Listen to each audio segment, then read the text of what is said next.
Welcome to week number 4 of the Stitch Along with my friends over at yarnspirations.com, as well as ourselves here at the Crochet Crowd. We're going on to week number 4 with our summer Stitch Along, and this is the study of texture Afghan.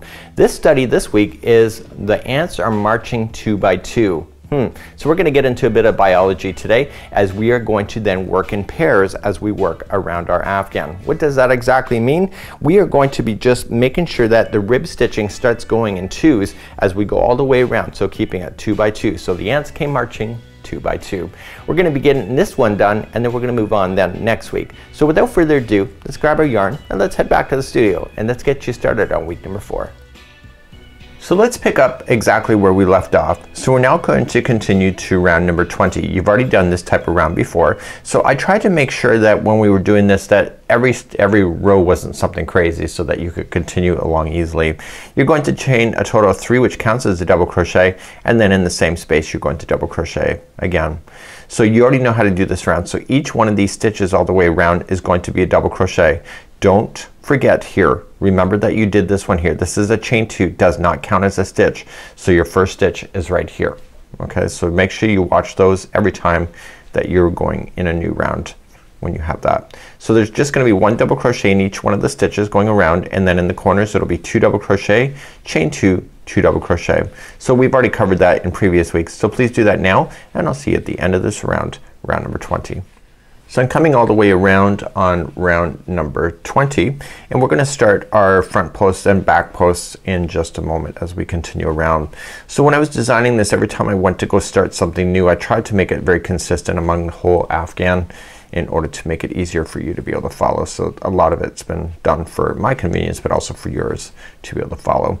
So in the final space there, you're going to put in 2 double crochets, and then just join with the half double crochet join to the top of the first chain 3. So let's begin. We're going to chain 2, does not count as anything, and in the same space you're going to apply 2 double crochet or 2 half double crochets. So we have a very consistent, easy to follow pattern going across. So the first 2 are going to be front post double crochet. So we've done that before earlier in the weeks of clues. So you're just gonna wrap the hook coming from the side, come out to the other side and pull through, and double crochet as usual, wrap, and do the next one, front post double crochet. The next 2 in a row are gonna be back post double crochet. So coming from the back, grab the posts, go stay to the back and double crochet, and do the next one like that as well. So there's gonna be 2 in a row. The next 2 are front post double crochet. I'm gonna speed up. And then the next 2 are back post double crochet, and I want you to repeat doing that all the way to the first corner.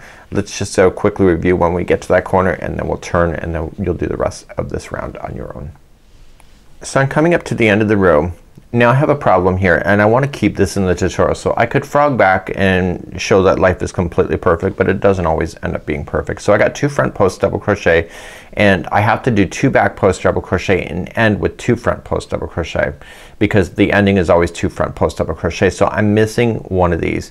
Don't think that nobody else would do this, not even a designer, but what you can just do, if I were you and you were me, and it's gonna be hardly noticeable, but what you can just do is do the next 2 as a back post double crochet, and if you got the right counts you don't gotta worry about any of this.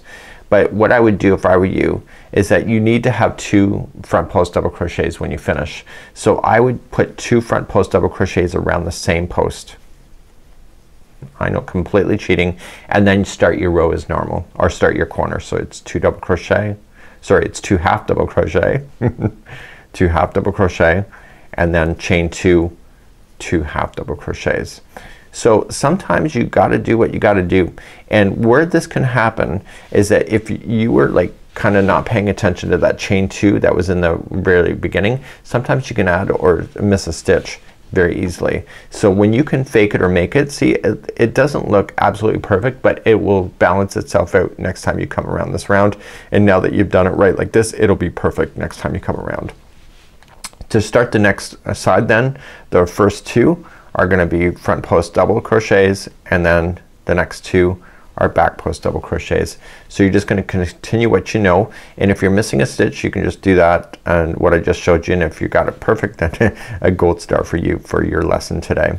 So keep on going all the way around, and sometimes you just gotta know when to improvise, because life is never perfect, and if you can fake it or make it, then you're halfway there when it comes to your crochet building skills. So I'll see you at the end of this round.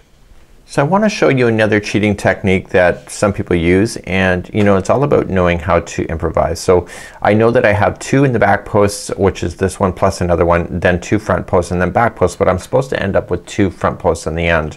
So what you can do, and I'm just doing this for your demonstration purposes, is that I want to make sure that I keep the number of counts. So I have 17 of these front post groups going all the way across. So what you can just do is fake the back one. So you can do that one and then do another one in the back post double crochet, and then do the next 2 that in the front, and then the next one you can do 2 in the back post again. And what this is doing is it's putting you back in balance, and there's a lot of people that end up doing really massive mosaic kind of blankets or mandala kind of ideas, and they get their counts wrong and then they quit. So the idea is to know where to improvise so that you can continue on the same path, and then do the final 2 as a double crochet, as 2 front post double crochets, and then what you can just do then is just join to the top of the first half double crochet that you had started with. Sorry, you got to put in 2 half double crochets in the corner first, and then just join with a half double crochet in the corner. So it's all knowing where to go. So now that we put ourselves back on track, you can barely notice about this, and because this design has so much texture and the colors play with each other, you will pretty much not even realize it's even there. So this will put you back in balance just in case you're out of balance. For myself, I'm gonna go back, and this was just to show you how to improvise, and but this is one of the ways that I did it. One of the Afghans that I did in this particular design before, I've done that, and it was for myself, and really nobody notices anyway. So let's continue on to the next round. We have 2 more rounds to go. So I'm continuing on to the next round, and I want to chain 2, does not count as anything, and I want to put 2 half double crochets in the corner. So 1 and 2. So you see that these are front post double crochets. So these ones here must be starting off with the back post double crochet. Remember that the chaining 2 is not included in there, so make sure you don't use that one. So just start in the first half double crochet with the front post double crochet, or with the back post double crochet, and you're doing 2 in a row like that. And then the ones that are in the front post already, you're gonna keep those as a front post double crochet. So the ants are marching 2 by 2, and you're just keeping it the same. So the next ones, you see that they're in the back post, you're gonna keep those back posts. And because if you had to do any correcting to the pattern at this point, as far as like adding extra stitches if you had to, then this literally will make it all in sync with each other, because you really can't go wrong from this point. So sometimes there's ideas in a pattern where you can improvise and correct along the way instead of having to frog all the way to find where your error is. And you know, sometimes you can just totally get away with it, such as this particular design, and then you're good to go. So continue all the way around with just maintaining exactly what you already see. Remember, in the corners it'll be front post, sorry, it'll be 2 half double crochets, chain 2, 2 half double crochets. So when you go to your next corner, the ending ones here will be 2 back post double crochets in that one, and then this one starts off with 2 back post double crochets and then carries on. So you want to maintain the ribbing so that it looks like it's in sets of 2. So please do that all the way around. So to prove my point, as I'm coming around the round number 22, we're going to go to round 23 next, and that's the final for this week's clues, is that I'm still continuing on with my front post double crochets that I have. Now the next one is a correction. So you can see it looks like it right now, but when you can carry on to this round, because you did the correction already in the round below, it will make it look like it's perfect. See, it's pretty close. Nothing in life is ever perfect, so if you can accept those kind of things, that's awesome. So it's a neat way to be able to correct yourself without having a frog, and get yourself back in balance so that each one of the sides is right. And you know, life happens. Sometimes you just miscount along the way. As we carry on, the final ones, like it wasn't before, as the final 2 is a back post double crochet, and then it's going to be a half double crochet twice in the final, and you're going to join it with the half double crochet join to the top of the first half double crochet. There's a chain 2 there, so don't worry about that.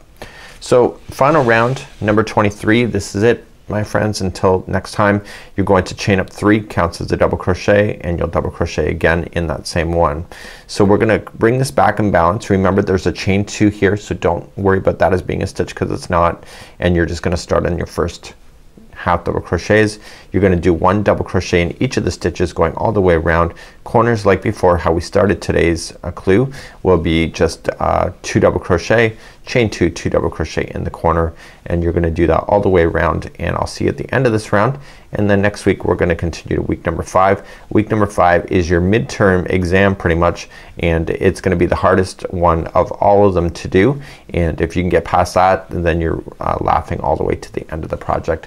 And when I say hard, it just means you have to pay attention a little bit more. So until next time, we'll be back at the end of this round, and then we'll kick you off into next week, and we'll see you then.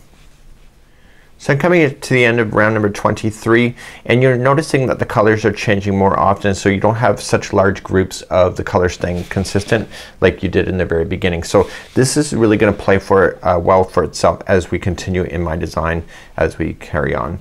So this is the final round for this week, and the last space, don't forget to put in 2 double crochets first and then join to the top of chain 3 with the half double crochet join.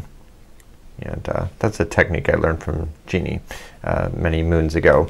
So this is how you're going to finish for now, and this is where you are, and we'll see you next week.